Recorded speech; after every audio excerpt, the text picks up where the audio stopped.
There was a time when power was never rushed, when authority was not seized but waited for, when a leader could rule for decades, yet still be told no by a farmer, a priest, or a child who knew the rules better. Modern systems call this weakness. Africa called it survival. And that difference explains more than we are ready to admit. Imagine a village waking before dawn. No alarms, no schedules. The rhythm is older than memory. The land is not owned. It is listened to. The elders do not issue commands.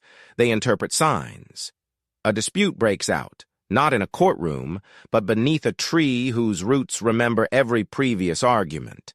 No one asks, who has power? They ask, who holds balance? Because balance, not control, keeps the world standing.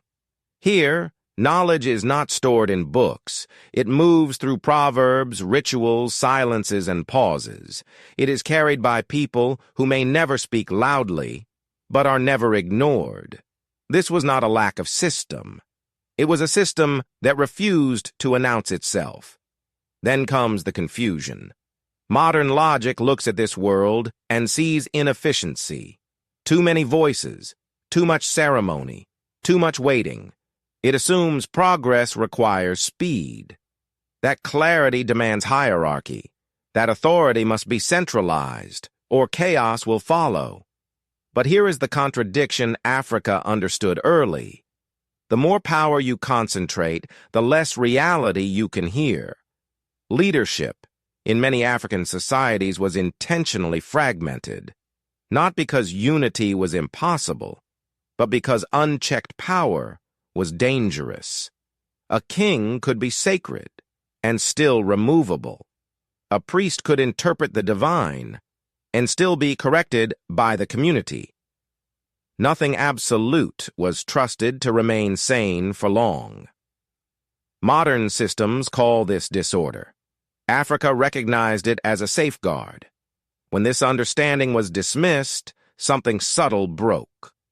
Governance became louder, but less legitimate. Institutions grew stronger, but more brittle. Decisions were made faster, yet further from the people they affected. Modern Africa inherited structures that reward control, not wisdom. Titles, not accountability. Procedures, not legitimacy. And so we see the pattern. Leadership without restraint. Development without grounding. Education that teaches answers, but forgets judgment.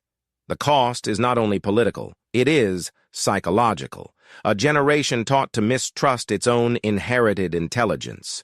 Communities told that what kept them alive for centuries was suddenly irrelevant, not wrong, just inconvenient. But here is the truth that survived quietly. Africa never separated knowledge from responsibility, never separated power from consequence, never separated the individual from the collective future. Modern systems optimize for output. African systems optimized for continuity. One builds quickly, the other endures. And endurance, not dominance, is the oldest intelligence on this continent. If a system cannot hear the people it governs, was it ever truly intelligent or just loud?